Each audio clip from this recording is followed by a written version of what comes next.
Start करते हैं बेटा। आज हम करेंगे रिलेशन के क्वेश्चंस। किसमें से? असाइनमेंट के एग्जाम्पल्स। उसमें सारी वैरायटी ऑफ क्वेश्चंस कवर्ड है, तो एक बार सारे क्वेश्चंस करते हैं। तो स्टार्टिंग के थोड़े सिंपल हैं, थोड़ा ध्यान दीजिएगा। कराने वाले आपसे करवाऊंगा भी, प्लीज ध्यान देंगे। सबसे पहला क्वेश्चन कह रहा है let A is 1 2 3 B is 2 3 4 R is a relation A to B a comma b 2a equal to b show that r is a relation from set a to b। ये show करना है कि r जो है वो relation है a से b के सेट का। मतलब कोई भी ऐसी टर्म्स नहीं है जो कि नॉट डिफाइंड हो, मतलब आपस में रिलेटेड टर्म्स आपको मिलेंगी। What are the possible number of relations from a to b? Main question ये है, नंबर ऑफ पॉसिबल रिलेशंस। आपको क्या बताया था? Every relation is a subset of Cartesian product बताया था। कोई भी रिलेशन कार्टेशियन प्रोडक्ट का क्या होता है? सबसेट। तो जितने सबसेट्स पॉसिबल हैं कार्टेशियन प्रोडक्ट के, उतने रिलेशंस हो सकते हैं। सो इस क्वेश्चन में आपको बोला a is 1 2 3 b is 2 3 4 b equal to 2a है। तो a को अगर मैं 1 डालता हूं तो b कितना आ जाएगा? 2। a को अगर मैं 2 डालता हूं तो b कितना आ जाएगा? 4। a को 3 डालता हूं तो b 6 आएगा, जो कि है नहीं। तो सिर्फ दो पॉसिबिलिटी होंगी ना। तो यानी ये जो रिलेशन होगा, इस रिलेशन में सिर्फ दो टर्म्स होंगी, 1,2 और 2,4। क्या ये मानते हो? a को 1 डाला b है 2, a को 2 डाला b है 4, a को 3 डालूंगा, 1 2 3 में से कुछ भी डालेगा, a को 3 डालूंगा तो b आएगा 6, b 6 हो नहीं सकता। तो यही दो पॉसिबिलिटी हो गई। तो a ये है, b ये है, कार्टेशियन प्रोडक्ट ये है, ये आपके पास सेट हो गया। नाउ ये जो रिलेशन है, ये जो एलिमेंट्स आए, ये सबसेट है a क्रॉस b के। Therefore r is a relation. And number of possible relations क्या होंगे? नंबर ऑफ पॉसिबल रिलेशंस होंगे number of possible subsets of a cross b। a cross b में कितने एलिमेंट्स होते हैं? Number of elements a cross b में कितने होते हैं? Number of elements in a multiplied by number of elements b। इस केस में कितने आ गए? 9। तो रिलेशंस कितने हो गए? 2 टू द पावर 9। ठीक है बेटा, यहां तक समझ में आता है? ये हो गया पहला सिंपल क्वेश्चन। दूसरे क्वेश्चन पे चलते हैं, वो भी सिंपल है। a है 1 2 3, b सेम चीज डिफाइंड है, r is a relation on a। मतलब अब रिलेशन a क्रॉस a का है। तो a क्रॉस a क्या होगा? 1 1 1 2 1 3 2 1 2 2 2 3 3 1 3 2 3 3। अब इसमें एलिमेंट्स कौन कौन से आएंगे? b इक्वल टू 2a बोला, तो ये जो रिलेशन होगा, a की जगह 1 डालो, b कितना आता है? 2। a की जगह 2 डालो, b 4 आता है। अरे बाहर चला गया तो सिर्फ एक ही एलिमेंट होगा। अब ये जो है, ये सबसेट है ना a क्रॉस a का, मतलब रिलेशन है। इसमें भी नंबर ऑफ पॉसिबल सबसेट्स कितने हो जाएंगे? Number of elements in a cross a कितने होंगे? 3 into 3 दैट इज 9। तो रिलेशंस कितने पॉसिबल होंगे? 2 to the power 9। कोई प्रॉब्लम नहीं। अब आते हैं वो वाले क्वेश्चन जो इक्विवेलेंस रिलेशन के हम लास्ट क्लास में कर रहे थे। इक्विवेलेंस रिलेशन का क्या मतलब होता है? इक्विवेलेंस रिलेशन का मतलब होता है तीन, जो कि तीन हो। तीन कौन से? Reflexive, symmetric, transitive. रिफ्लेक्सिव कौन सा होता है? Reflexive relation is a relation, reflexive relation is a relation in which every element is related to itself. वो क्या होता है? रिफ्लेक्सिव। सिमेट्रिक कौन सा होता है? अगर a b से रिलेटेड है तो b a से रिलेटेड होना चाहिए, तो वो सिमेट्रिक होता है। ट्रांजिटिव कौन सा होता है? अगर a b से रिलेटेड है एंड b c से रिलेटेड है तो a c से रिलेटेड होना चाहिए। याद है? अगर दूसरी कंडीशन एग्जिस्ट नहीं करती तो भी वो ट्रांजिटिव होता है, जब तक फॉल्स नहीं होता। अभी और क्वेश्चंस की फॉर्म में करते हैं। जैसे एग्जांपल नंबर 3 असाइनमेंट का, सामने ध्यान दीजिएगा। आपको बोला a is 1 2 3 define the relations a r1 r2 r3 as इतना इतना इतना। सो पहले फर्स्ट r1 की बात करते हैं। r1 आपको बोला 1 1 2 2 1 2 2 1। आपको बोला check whether r1 r2 r3 are symmetric और नॉट। सिमेट्रिक बोला। 1 1 का उल्टा कौन है? 1 1 है ना इसमें। 2 2 का उल्टा कौन है? 2 2 है ना इसमें। 1 2 का उल्टा कौन है? 2 1 है ना इसमें। और 2 1 का उल्टा कौन है? 1 2 है इसमें। मतलब ये क्या हो गया? सिमेट्रिक। तो आप क्या बोलोगे? सिंस, लिखने का तरीका, since A, B belongs to relation implies B, A belongs to relation for all values of AB belonging to A, therefore R1 is symmetric. ठीक है, सिमेट्रिसिटी चेक हो गई। अच्छा पहले बताओ R1 रिफ्लेक्सिव होगा कि नहीं होगा? नहीं होगा, बोला नहीं है क्वेश्चन में। R1 is not reflexive because 3,3 does not belong to relation. क्या बोला था? सारे एलिमेंट्स का अपने साथ रिश्ता होना चाहिए, तब वो रिफ्लेक्सिव होगा। तो ये रिफ्लेक्सिव नहीं है, बोला नहीं है क्वेश्चन में, जस्ट मैंने ऐसे ही मजे लिए। अच्छा दूसरी बात, क्या ये ट्रांजिटिव होगा? ट्रांजिटिव चेक करो। 1 1 1 2 तो 1 2 होना चाहिए, 1 को और किसी के साथ नहीं छोड़ दो। 2 2 2 1 तो 2 1 होना चाहिए है। 1 2 2 1 तो 1 1 चाहिए है। 2 1 1 2 तो 2 2 चाहिए है। तो ये R1 क्या हो गया? ट्रांजिटिव। बोला नहीं है क्वेश्चन में, सिर्फ मैंने एक्स्ट्रा किया। कोई एक एग्जांपल ढूंढ जिसमें AB हो, BC हो, AC ना हो। है कोई एग्जांपल? देख 1 1 का है। अब देख 1 का और किसी के साथ रिश्ता, 1 का 2 के साथ है, तो ये पहला और चौथा मिलने चाहिए। 1 2 है ना इसमें। फिर 2 2 2 का ढूंढ किसी के साथ, 2 1 है तो 2 1 चाहिए, है ना इसमें। 1 2 2 1 1 2 का 2 2 के साथ है तो 1 2 होना चाहिए, वो है। 1 2 का 2 1 के साथ है तो 1 1 भी होना चाहिए, वो भी है। फिर 2 1 का 1 2 1 2 2 है ना। ऐसे एक एक करके आपको एग्जामिन करना पड़ेगा, अगर वर्ड्स में नहीं दिया तो। अगर वर्ड्स में दिया है कि A ग्रेटर देन B या कुछ ऐसे वेरिएबल्स में, तो आप सीधे कर सकते हो। ये तो डिस्क्रीट नंबर्स दिए ना, तो आपको एक एक करके टेस्टिंग करनी पड़ेगी। अगर गलत है तो आप सीधा सीधा बोल सकते हो एग्जाम्पल के साथ। ठीक, सेकेंड पार्ट पे आओ। सेकेंड पार्ट में बताओ मेरे को, रिफ्लेक्सिव की बात करेंगे। R2 आपको दिया है क्या? 1 1 2 2 3 3। बताओ ये सिमेट्रिक होगा कि नहीं होगा? होगा, होगा। 1 1 उसका उल्टा कौन है? 1 1 है ना। बेटा जो है उन्हीं के उल्टे चेक करने, जो है ही नहीं उनके उल्टे क्यों चेक करूंगा? रिफ्लेक्सिव में सबके लिए होना चाहिए, सारे होने चाहिए। सिमेट्रिक में जो एलिमेंट्स प्रेजेंट है सिर्फ उन्हीं के उल्टे चेक होंगे। जो एलिमेंट प्रेजेंट है 1 1 का उल्टा कौन होता है ना। 1 2 का उल्टा कौन है? 2 2 का उल्टा कौन है? 2 2 है ना। 3 3 का उल्टा कौन है? 3 3 है। तो इसमें भी आप क्या बोलोगे? सिमेट्रिक होगा। लिखने अगर ट्रू है तो आपको स्टेटमेंट वाइज लिखना पड़ेगा, तो आप सीधा नहीं लिख सकते सिमेट्रिक टिक मार दो आगे ना, ऊना चौलबे। आपको लिखना पड़ेगा। आप बोलोगे सिंस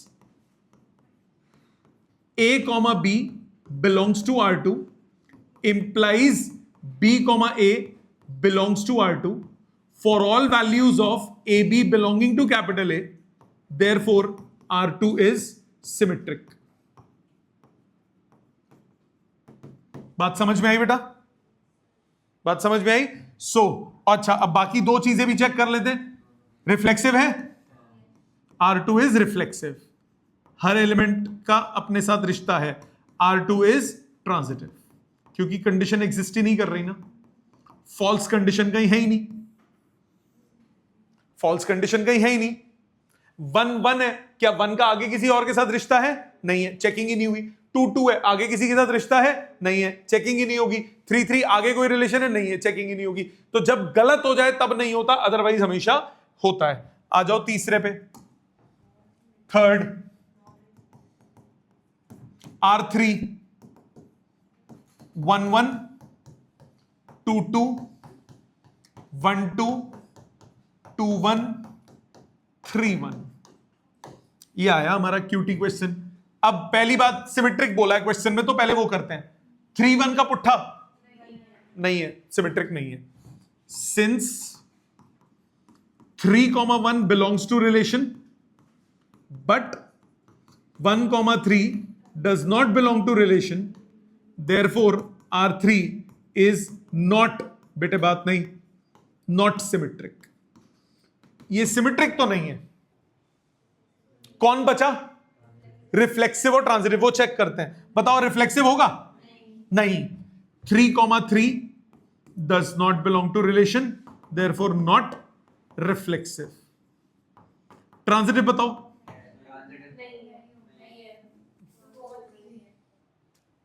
देखो 3,1 बिलोंग कर रहा है,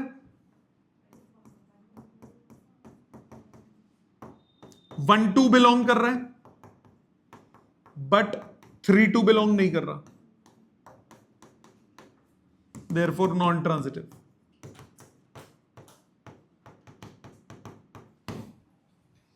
ठीक है. कोई भी एक एग्जाम्पल गलत प्रूव कर दो, खत्म. समझ में आ गई बात? क्लियर? और देखो ये क्वेश्चन, और ये क्वेश्चन इंपॉर्टेंट है. ये इक्विवेलेंस क्लास का है ना? यस. ये क्वेश्चन इंपॉर्टेंट है. इसमें एक कंसेप्ट भी एक्सप्लेन करूंगा, फिर आप वो लिख भी लेना. समझो ध्यान से बेटे, बात नहीं करा करो. As 1 2 3 R1 R2 R3 R4 defined है. First R1 1 1 1 2 2 1 2 2. अब मुझे बताओ क्या ये इक्विवेलेंस रिलेशन है कि नहीं, ये चेक करना है. रिफ्लेक्सिव नहीं है. 1 1 है, 2 2 है, 3 3 नहीं है, तो नॉन रिफ्लेक्सिव हो गया. तो अब सीधा रिफ्लेक्सिव नहीं है, खत्म. क्वेश्चन ही खत्म हो गया. क्योंकि हम बाकी क्यों चेक करें? हमें तो सिर्फ इक्विवेलेंस चेक करना है ना. तो आप बोलोगे since 3,3 does not belong to relation, therefore R1 is not reflexive, therefore not an equivalence relation. यहां तक बात समझ में आती है? अच्छा, बाकियों भी बता दो. चलो, ये रिफ्लेक्सिव नहीं है, सिमेट्रिक है, ट्रांजिटिव है. ठीक है, यही सेम किया था ना अभी. चलो R2 पे आओ. R2 बताओ मेरे को. 1 1 2 2 3 3 ये तीन तो है, तो रिफ्लेक्सिव है. सिमेट्रिक नहीं है. 1 2 है, उसका पुट्ठा है ही नहीं. तो सेकंड पार्ट में क्या बोलोगे? R2 क्या है? R2 1 1 2 2 3 3 1 2 2 3 1 3. आप बोलोगे 1,2 belongs to relation, but 2,1 does not belong to relation. Therefore R2 is not symmetric. Hence not equivalence relation. अच्छा, अब इसको जरा वो चेक कर लेते हैं. रिफ्लेक्सिव है, सिमेट्रिक नहीं है, ट्रांजिटिव बताओ. चेक करो. रुको रुको रुको, इन तीन को तो छोड़ दो, तीन कंजर है. 1 2 2 3 1 3 है. 1 2 और कोई नहीं. 2 3 3 का और किसी के साथ नहीं है. 1 3 2 3 3 2 का है. अबे जब दूसरा ही नहीं है तो तीसरा चेक क्यों होगा, पागल औरत? सबर 3 3 और 2 3 चेक ही होगा. 3 3 के बाद 3 2 चेक करेगी ना. ए बी के बाद बी सी चेक करती है ना बेटा. ये दोनों मैच होने चाहिए ना. तो इसको क्यों मैच करा रही है? एक एक ये तीन तो हो गए बेटा. अब 1 2 है, 1 2 है, 2 3 है, तो 1 3 है. 1 2 2 के साथ देख और किसी का है नहीं है, तो अभी तक वो है ट्रांजिटिव. फिर 2 3 क्या 3 के साथ किसी और का है नहीं है, ट्रांजिटिव है. 1 3 क्या 3 के साथ किसी और का है नहीं है. बेटा 1 2 3 और 1 3 को थोड़ी ना चेक कर सकते हो आप. अगर ये 3 1 होता तब मैं चेक करता 2 1 है कि नहीं. 1 3 को थोड़ी ना चेक करूंगा, तो ये ट्रांजिटिव होगा. ठीक है, आ जाओ तीसरे वाले पे, थर्ड पार्ट पे. R3 1 1 2 2 3 3 1 2 2 1 1 3 3 1 है ना रिफ्लेक्सिव, सिमेट्रिक है। ट्रांजिटिव चेक करो, सोच लो सोच लो सोच लो, ट्रांजिटिव नहीं है। देखो 3 1 है 1 2 है तो 3 2 चाहिए ना, 3 1 है 1 2 है तो 3 2 चाहिए ना, नहीं है ना 3 2, तो ट्रांजिटिव नहीं है। तो ये वाला तीसरा वाला जो है वो रिफ्लेक्सिव है, सिमेट्रिक है, ट्रांजिटिव नहीं है। चेक करो, तीसरे का मैं लैंग्वेज में लिख देता हूं। R3 जो है वो आपके पास है 1 1 2 2 3 3 1 2 2 1 1 3 3 1, ये दिया हुआ है। अब एग्जाम्पल, बात नहीं बेटा, पहले तो ये देखो, इससे चेक करूंगा मैं, फिर 1 2 का चेक करो, क्या 2 का और किसी के साथ है? ये रहा 1 2 है, 2 1 है तो 1 1 होना चाहिए, चल रहा है। 1 2 2 का और किसी के साथ है? नहीं है, छोड़ दो, अभी तक है। 2 1 1 3 तो 2 3 चाहिए, 2 3 भी नहीं है, ठीक है ना, खत्म हो गया। तो आप सिंपली क्या बोलोगे? 2 1 belongs to relation and 1 3 belongs to relation, but 2 3 does not belong to relation. Therefore R3 is non-transitive. Therefore R3 is not an equivalence relation. अब मैंने ये इंपॉर्टेंट क्यों मार्क किया था? ये सेम है। आ तो चौथे पार्ट पे बताओ, 1 1 2 2 3 3 रिफ्लेक्सिव है, 1 2 2 1 2 1 1 2 सब है, सिमेट्रिक भी है। 1 2 2 1 है तो 1 2 है, 2 1 1 2 तो 2 2 है, सब कुछ है, ट्रांजिटिव भी हो गया, तो ये इक्विवेलेंस रिलेशन हो गया। अब आ जाओ इस क्वेश्चन के सेकंड पार्ट में। If yes then find the equivalence class. Now what is this?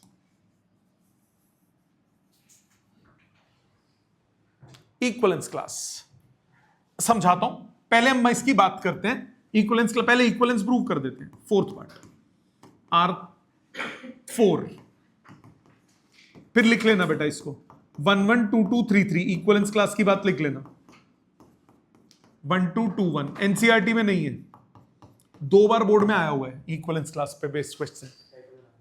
हाँ हाँ बता रहा हूं, ये बात समझ में आ गई। अब देखो, अब आप क्या बोलोगे?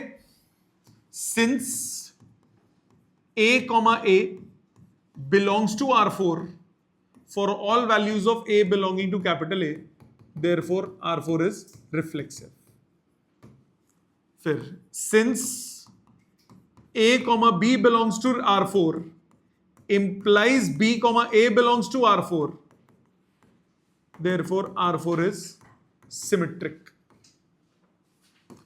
Since A, B belongs to R4,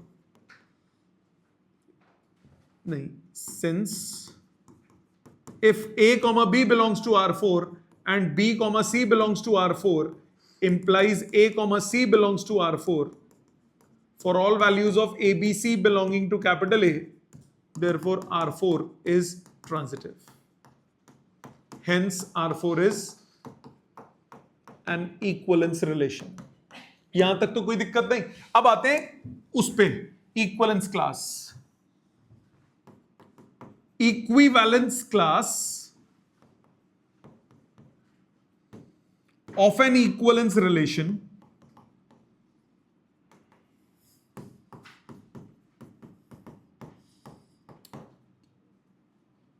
equivalence class of an element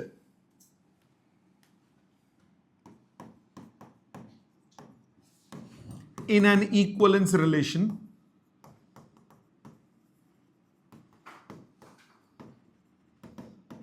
is a set of elements related to that element in the relation. मतलब अगर मुझे निकालना हो इक्विवेलेंस क्लास ऑफ 1, इसमें 3 एलिमेंट्स है ना, 1 2 3, तीनों की इक्विवेलेंस क्लास होगी। इक्विवेलेंस क्लास ऑफ 1 ऐसे लिखेंगे, स्क्वायर ब्रैकेट्स 1। ये क्या होता है, इस रिलेशन में 1 के साथ कौन कौन रिलेटेड है, 1 की इमेज कौन कौन सी है, 1 की इमेज 1 है और 1 की इमेज 2 है, तो 1 का इक्विवेलेंस क्लास होगा 1 2। Equivalence class of 2, square brackets में 2, 2 का रिश्ता किस किस के साथ है, 2 का रिश्ता 2 के साथ है, 2 का रिश्ता 1 के साथ है, तो ये हो गया 1 2। इक्विवेलेंस क्लास ऑफ 3, 3 किसके साथ रिश्ते में है, 3 है सिर्फ 3 के साथ रिलेशन में, तो ये हो गया 3। क्या ये समझ में आता है? तो इक्विवेलेंस क्लास का मतलब क्या होता है, हर एलिमेंट के लिए निकलती है। कौन से एलिमेंट होते हैं इसमें, ये सेट है उन एलिमेंट्स का जो कि उससे रिलेटेड है, उस रिलेशन में। क्या ये समझ में आता है? एक तो ये लिख लीजिए, उसके बाद एग्जाम्पल नंबर 5 अटेम्प्ट कीजिए, ये कीजिए, फिर एग्जाम्पल नंबर 5 अटेम्प्ट कीजिए। चेक करिए बेटा, सामने देखिए अप्रोच, लिखते कैसे हैं इसको। Prove that the relation on z, z माने integers, a, b belongs to relation implies a minus b is divisible by 5। सबसे पहले चेक करोगे फॉर रिफ्लेक्सिव। रिफ्लेक्सिव के लिए कैसे चेक करोगे, आप बोलोगे since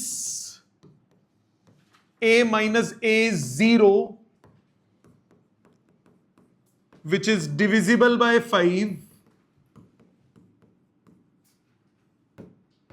therefore a comma a belongs to relation for all values of a belonging to z, integers पे है, hence r is reflexive। पहला बात समझ में आती है बेटा? ये अप्रोच समझ में आई, लिखने का तरीका आना चाहिए। दूसरा, सिमेट्रिक पे आओ। For symmetric,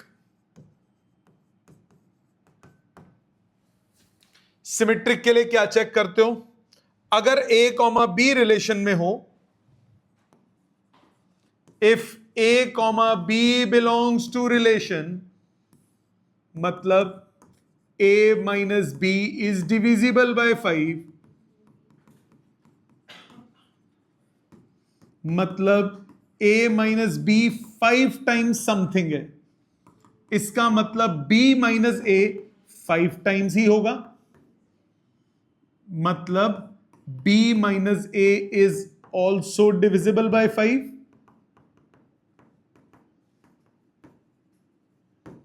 Therefore b comma a belongs to relation for all values of a b belonging to integers, hence r is symmetric। ठीक है। तीसरा, ट्रांजिटिव पे आओ। फॉर ट्रांजिटिव, ट्रांजिटिव में कैसे करते हो, if a comma b belongs to relation, मतलब a माइनस बी आपका 5 टाइम्स कांस्टेंट हो गया, and b comma c belongs to relation, मतलब b minus c 5 times something हो गया, दोनों को ऐड करो, a minus B plus b minus c is equal to 5 times k1 plus k2, b से b cancel, a minus c आपके पास आ गया 5 times k1 plus k2,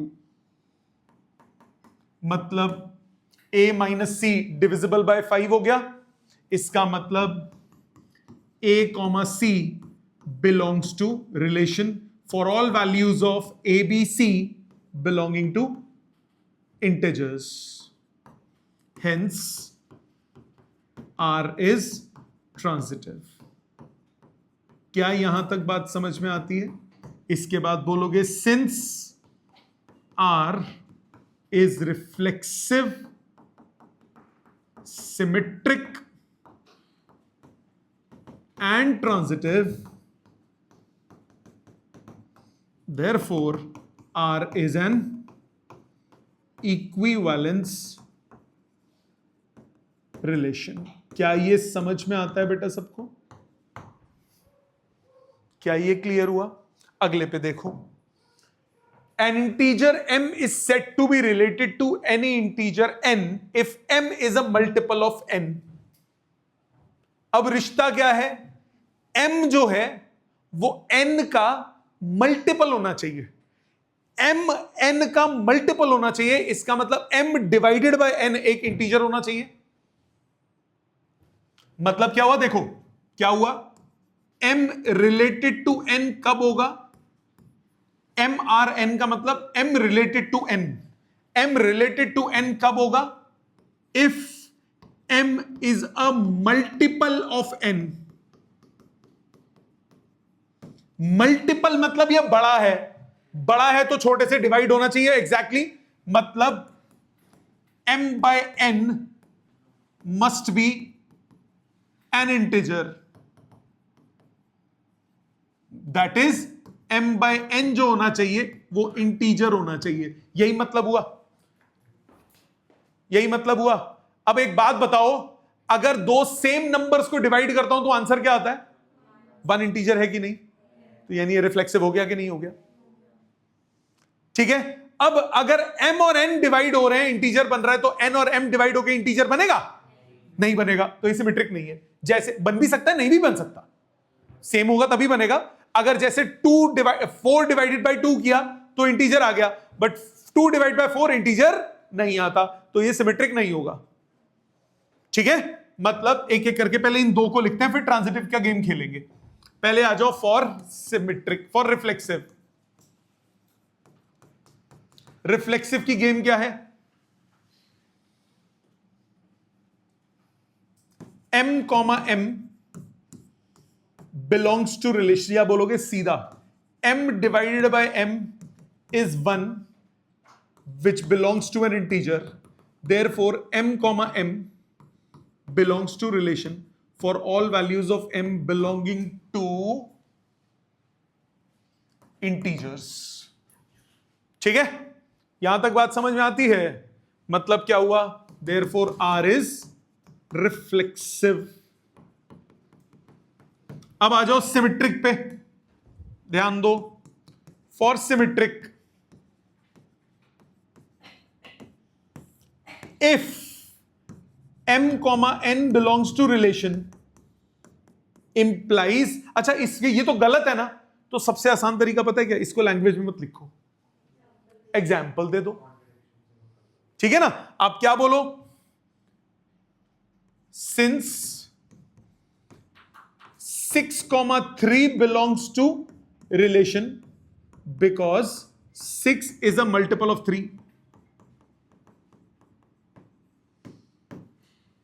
but 3,6 does not belong to relation because 3 is not a multiple of 6. C3 क्या है? उसका factor है, multiple नहीं है। Therefore R is not symmetric. क्या ये बात समझ में आती है? अब आ जाओ ट्रांजिटिव पे। एग्जाम्पल सोचो, पहले सुन बेटा, ध्यान से सुनो। अगर A कॉमा B रिलेशन में है तो M is a multiple of N। M comma N था ना, M कॉमा N। अगर A is a multiple of B है, मतलब A बड़ा हो गया, B छोटू हो गया। A जो है वो B का मल्टीपल है, B को किसी से मल्टीप्लाई करता हूं तो A आता है। अच्छा, B कॉमा C को किसी से मल्टीप्लाई करता हूं तो B आता है, C को किसी से मल्टीप्लाई करता हूं तो B आता है। तो C को अगर उससे मल्टीप्लाई करके एक और बार मल्टीप्लाई करूं तो A पे पहुंच जाऊंगा कि नहीं पहुंचूंगा? दोबारा मैंने बोला A is a multiple of B, A is a multiple of B, तो B को किसी से मल्टीप्लाई करता हूं तो A पहुंचता हूं, A बड़ा नंबर है। ठीक, अब C जो है वो B जो है वो C का मल्टीपल है, मतलब C को किसी से मल्टीप्लाई करता हूं तो B पे पहुंचता हूं। तो C को अगर इससे और इससे मल्टीप्लाई करूंगा तो A पे पहुंच जाऊंगा कि नहीं पहुंचूंगा? मतलब ट्रांजिटिव होगा कि नहीं होगा? अब इसको लैंग्वेज में पिरो। लैंग्वेज में कैसे पिरोगे? आ जाओ, क्योंकि गलत होता तो एग्जाम्पल सीधा देके मैं निपटा देता, बट सही है तो मुझे लैंग्वेज में पिरोना पड़ेगा। पिरोते हैं इसको लैंग्वेज में। फॉर ट्रांजिटिव, समझो बेटा ध्यान से, if A comma B, A comma B belongs to relation, अरे एबीसीडी ले लो, एमएन ले लो, कोई फर्क थोड़ी ना पड़ता है। A comma B belongs to relation implies A is a multiple of 3, B implies a is equal to bx, where x belongs to integer, and if b comma c belongs to relation implies b is a multiple of c। मतलब b को मैं cy लिख सकता हूं, where y is also an integer। लिख सकता हूं ना, लिख सकता हूं ना, b को c टाइम्स y लिख सकता हूं। मतलब अगर मैं इधर b को एलिमिनेट करना चाहूं तो a मेरे पास कितना हो जाएगा, b को cy पुट कर दो, c x y। If x belongs to integer, y belongs to integer, तो x इंटू वाई भी इंटीजर होगा कि नहीं होगा। मतलब a जो हो गया वो हो गया एक्स वाई टाइम्स c, मतलब a is a multiple of c। मतलब a कॉमा c बिलोंग करेगा रिलेशन को for all values of A B C belonging to integers, therefore r is transitive. समझ में आता है बेटा? मतलब ये इक्विवेलेंस रिलेशन नहीं है, रिफ्लेक्सिव है, सिमेट्रिक नहीं है, ट्रांजिटिव है। समझ में आ गया? क्लियर? इसको लिखो, इसके बाद ये अटेम्प्ट करो, 7th और 8th, ये 2 अटेम्प्ट करो, 5-7 मिनट है आपके पास, ये लिख लो जिसने लिखना है, फिर 7th और 8th अटेम्प्ट करो। चेक करो बेटा। 8th, let a relation R on real numbers be defined as R is equal to this, AB belongs to real numbers, show that R is reflexive, symmetric but not transitive। पहले for reflexive check करो। Reflexive बड़ा simple है इस question में। एक minute, मैंने 7th पहले दिया था ना, पहले 7 देखो, सॉरी, पहले 7 देखिए, कह रहे test whether the relation are on this Q not rational numbers of all the rational non zero rational numbers is reflexive, symmetric and transitive. Check करना है। ओके, पहले रिफ्लेक्सिव, ए 1/a बराबर होते हैं हमेशा? नहीं होता, सिर्फ 1 के लिए इक्वल होता है, अदरवाइज नहीं होता। तो आप बोलोगे पहले रिफ्लेक्सिव, गलत एग्जांपल, गलत प्रूव करना है तो एग्जांपल के लिए कर दो, एग्जांपल के साथ कर दो। Since 2 is not equal to 1/2, therefore 2, 2 does not belong to relation, isn't it? 2, 2 relation में नहीं है, a 1/b के बराबर नहीं है, 2 1/2 के बराबर नहीं है, therefore r is not reflexive। अब अगर a 1/b के बराबर है तो b 1/a के बराबर होगा, अगर है तो उल्टा भी होगा। वो होगा सिर्फ एक ही केस में 1,1, बट होगा तो सही। तो आप क्या बोलोगे? सिमेट्रिक पे आओ।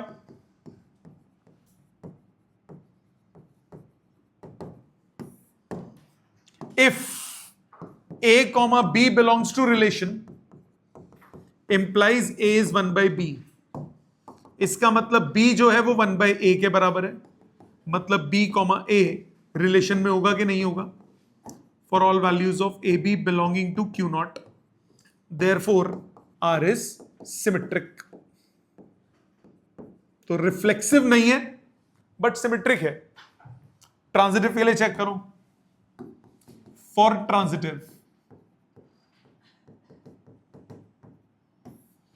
If a comma b relation को बिलोंग कर रहा है, a 1/b के बराबर है, b कॉमा c अगर रिलेशन को बिलोंग कर रहा है तो b 1/c के बराबर है। तो जब b एलिमिनेट करता हूं तो a c के बराबर आया, इसका मतलब a 1/c के बराबर नहीं है, r is not transitive, therefore r is equivalence. तो चेक ही नहीं करना। समझ में आई बात? इसका एक एग्जाम्पल देखो, जैसे फॉर एग्जाम्पल नॉन ट्रांजिटिव क्यों नहीं है, उसका एग्जाम्पल देखो। 2,5 रिलेशन को बिलोंग कर रहा है, 0.5, 2 रिलेशन को बिलोंग कर रहा है, बट 2,2 रिलेशन को बिलोंग नहीं कर रहा ना।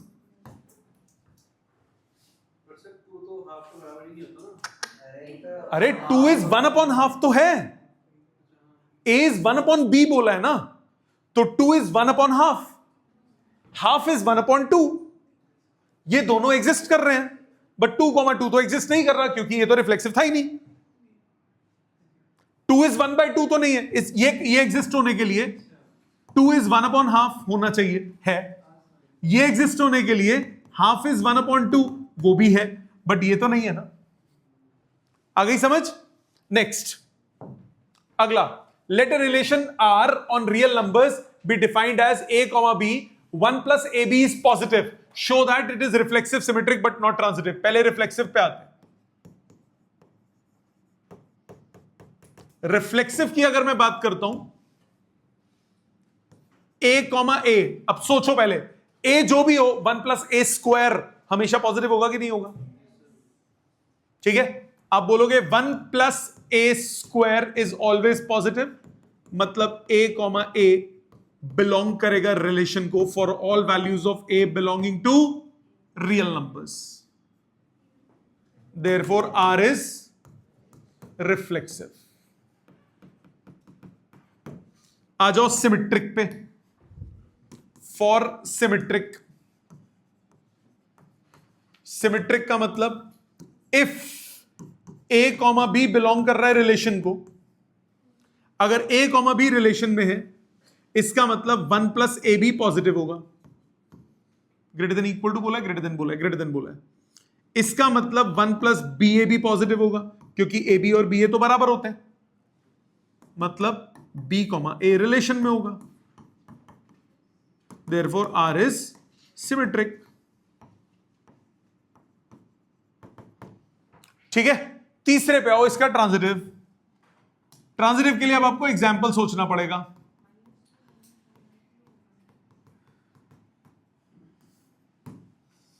One plus a b positive चाहिए, 1 प्लस बी सी पॉजिटिव चाहिए, 1 प्लस ए सी पॉजिटिव नहीं चाहिए, नेगेटिव चाहिए।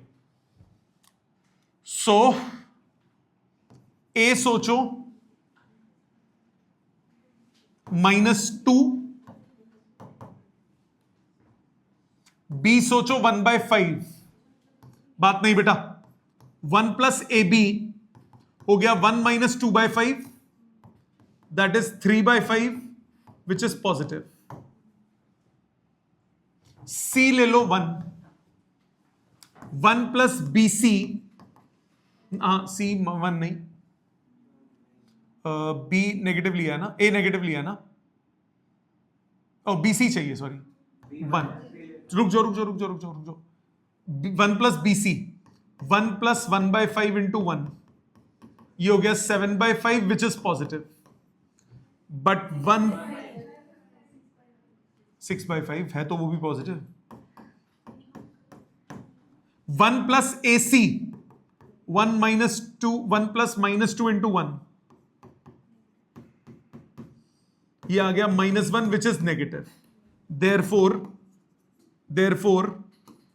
-2, 1/5 belongs to relation, 1/5, 1 belongs to relation, but -2, 1 does not belong to relation, therefore R is not transitive। ढूंढना पड़ता है बेटा हिट एंड ट्रायल से। क्या ये समझ में आता है?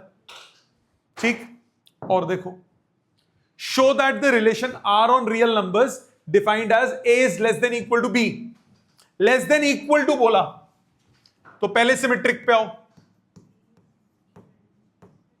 सिमेट्रिक पे आओ।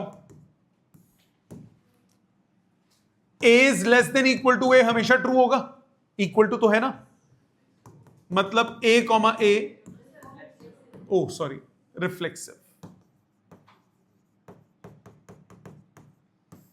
belongs to A, belongs to R for all values of A belonging to real numbers. Therefore R is reflexive. अब मुझे बताओ अगर A B से बड़ा है तो क्या B A से बड़ा होगा? नहीं होगा. फॉर ट्रांजिटिव चेक करो, एग्जाम्पल देके गलत प्रूव कर दो. आप बोलोगे 1 is less than equal 1,2 belongs to relation.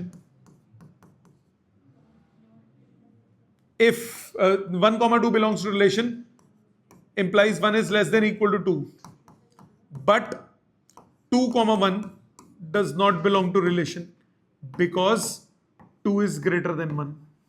Hence R is not transitive. Symmetric, sorry, ऊपर भी गलत लिख दिया मैंने, सॉरी. For symmetric. ठीक है, दिमाग में तीसरे का एग्जाम्पल सोच रहा हूं ना तो वो चलता रहता है. आगे सोचो तो. तीसरा फॉर ट्रांजिटिव. ट्रांजिटिव को चेक करो. ए बी से छोटा, बी सी से छोटा, तो ए ऑब्वियसली सी से छोटा. तो आप बोलोगे if A comma B belongs to relation, मतलब A is less than equal to B, and B comma C belongs to relation, मतलब B is less than equal to C. इसका मतलब A is less than equal to C implies A comma C belongs to relation. Therefore R is transitive. यहां तक समझ में आता है बेटा? इजी. अगले दो क्वेश्चन बहुत इंपॉर्टेंट है. 10th, show that the relation R